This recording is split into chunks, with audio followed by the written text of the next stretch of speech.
All right, Larry Krueger with the 49er video. And of course, we're brought to you by Pig and a Pickle. Pig and a Pickle, the best barbecue in all of Northern California. Check them out, Emeryville and Corte Madera. They're open 7 days a week from 11 a.m. till 8 p.m. or until they run out. Pig and a Pickle, the best barbecue in the Bay. Check them out. The brisket's amazing. The brisket chili is amazing. Go say hi to Damon and Mary. Tell them that Larry Krueger sent you. Well, Nick Bosa signed yesterday, and that created additional cap room for the 49ers. The 49ers, Jed York is willing to spend. And, Jed York basically, cash is everything in the NFL. And he basically restructured Trent Williams' deal, restructured George Kittle's deal, restructured, basically got Nick Bosa signed. And so basically they paid $79 million, 50 to Bosa, 11 to Kittle, 18 to Trent Williams in signing bonuses. Those signing bonuses can be prorated over the life of the contract of those individual players. So what it's done is it's essentially created a lot of cap room for the 49ers, cap room that they can utilize this year if they so choose to improve their team. The 49ers have cleared $23.2 million in cap space by restructuring George Kittle and Trent Williams. I just read that this morning according to Field Yates. Now, what are they going to do with their newfound cap money? Now, part of the reason they did it is to get ahead of next year's cap. I think they would like to roll over a significant portion of 2023's cap into 2024 so that they can retain a lot of their core players and maybe sign Brandon Ayuk to a contract extension. The Niners have a number of high-priced ticket items coming up next year with a lot of their best players. So they're either going to have to roll them forward another year, do some restructuring, or actually make some very tough decisions. So part of this, what appears to be a surplus right now really is not a surplus. It's just getting ahead of next year's cap tidal wave that's coming. And the 49ers, I'm sure, would love to roll over a significant portion of their cap from this year into next year to make next year's make it easier to keep their core together, from this year to next year. But it also gives them cap flexibility where they can make a move. They can make a move right now if they wanted in a form of a trade, or they could wait until the trade deadline, which is, I believe, November 1st, and figure out what their needs are at that point and add a key player that helps them contend for a Super Bowl this year, which is probably what they'll wind up doing. If you ask me, what are they going to do with it? I would say they're going to roll over some of that money to next year to take care of some of the players that they want to, retain long term. Fred Warner and some of their better players. Get Brandon Ayuk signed up long term. Almost all of their best players have balloon payments on the books for next year. But the next year's cap will also go up. That will help. There's always a chance that there's injuries or retirements. Who knows? Maybe Trent Williams at the end of the year decides he wants to ride off into the sunset. You just never know. And there's always injuries, and there's always going to be turnover. I think the Niners drafted Cam Latu and Braden Willis this year with an eye towards potentially moving on from George Kittle. I think they signed Jack Coletto as an undrafted free agent and kept him on their practice squad with an eye that he may replace Kyle Juszczyk maybe as soon as 2024. We'll see if that happens, but there's no doubt that Coletto's really, really bright, and he'll spend this year, improving his body and his physique and trying to be ready to take over as the starting fullback a year from now. So I could see Kittle moving on at the end of the year. I could see Juszczyk moving on at the end of the year. So a lot of that money is going to be geared towards just trying to retain the core. So there are a lot of people that saw, man, the Niners have the second most cap room in the entire NFL. Only the Cleveland Browns, I believe, have more cap room at $38 million than what the Niners have at about $24 million and change currently under the cap. It doesn't necessarily mean that they're going to make a significant addition right now or at the trade deadline. But let's throw out three names of guys that really, I think, could help them right now that potentially could be gotten in a trade. The 49ers have their full allotment of picks next year, so they've got plenty of draft capital if they want to move off of a second or a third round pick to make a trade either now or in November. Um, let's take a look at three players that potentially could help them significantly. When the Niners signed Javon Hargrave, that was great for the defensive tackle room. But for the defensive ends, it really thinned the herd. You lost Samson Ebukam. You lost Jordan Willis. You lost Charles Omenihu.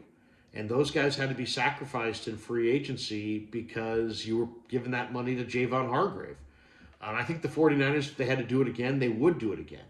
But then they replaced those three guys, who averaged 91 snaps per game in the three playoff games, by the way, with Austin Bryant and Robert Beal in the draft, the re-signing of Kerry Hyder, and the signing of Cleveland Farrell. Well, I like those players, but I think Ebukam's better than all of them. I think Jordan Willis might be better than all of them. Charles Omenihu was a really valuable player who could play inside and outside.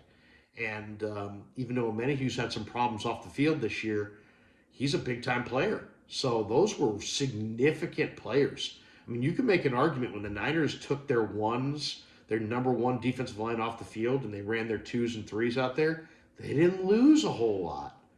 I mean, it almost didn't matter who they had out there. They knew that they could rush the passer last year. It's part of the reason they had the number one defense in football, is because they came at you in waves. Tons of speed at linebacker, but man, that defensive front was loaded with all kinds of talent. This year, not as much. And I already asked Chris Kocurek. He's like, I'm not running my number ones out there 70 snaps a game. So he's going to lean on his twos and his threes. He's going to lean on his depth. And the depth is not quite as good. So there are some interesting edge rushers that are still available. If you want to go the free agent route, you can go sign a Melvin Ingram. You could go sign a Jason Pierre-Paul. Robert Quinn, I believe, is out there. All three of those guys are highly accomplished defensive ends with lots of career sacks. Then you've watched what's happened this week. Chandler Jones no longer likes the Raiders, and the Raiders sound like they no longer like Chandler Jones. He's ripping the defensive coordinator, says he doesn't want to play for the head coach, doesn't want to play for the GM, Dave Ziegler, Josh McDaniels, Patrick Graham. Had terrible things to say about Graham, the defensive coordinator. Chandler Jones sounds like he wants out. Now, I don't know if he can say enough bad things for the Raiders to actually pull the trigger on a trade, because I believe there's a $25 million dead cap hit that the Raiders take if they move on in a trade from Chandler Jones. He's just a couple years into a $51 million deal. So he's likely going nowhere. But if they decide they're going to bite the bullet and move him, man, the Niners showed interest in Chandler Jones in free agency a couple years ago.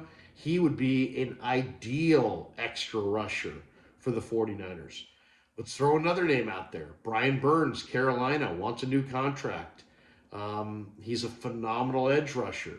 He's one of the 5 or 6 best edge rushers in the game. He's not built like Bosa. He's taller, more angular, but man, Burns is electric. And I think Burns would be the kind of guy that could turn the Niners pass rush from very good to the best in the league.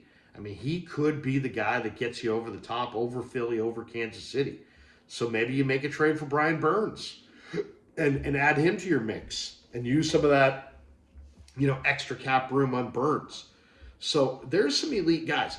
Chase Young is going to be out there for the Commanders. Maybe you use some of that on Chase Young, who's making a big dollar figure this year, and it would take some cap room to bring him here.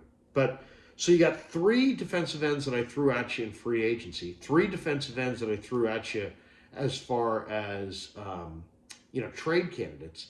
And then there's other spots as well. What if the defensive backfield isn't very strong and you want to pick up a guy like Marshawn Lattimore? Lattimore's an interesting guy. He's a true number 1 corner.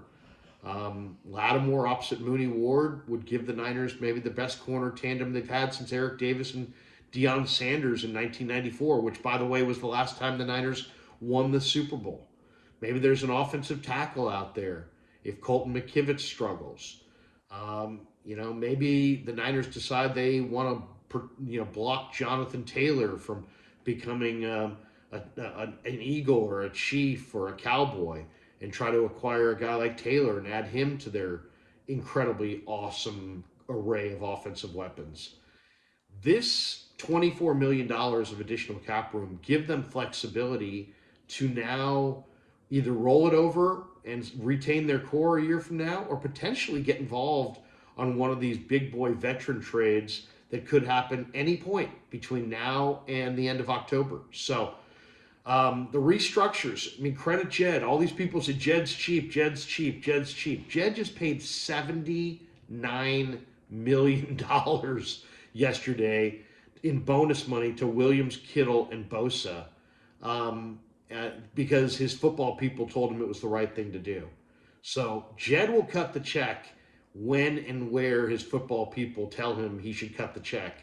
And the 49ers have given themselves with these restructures, have given themselves tremendous flexibility to either retain their core in 2024 or add to their already impressive core in 2023 and try to make a run to get that 6th Lombardi trophy in the trophy case down in Santa Clara.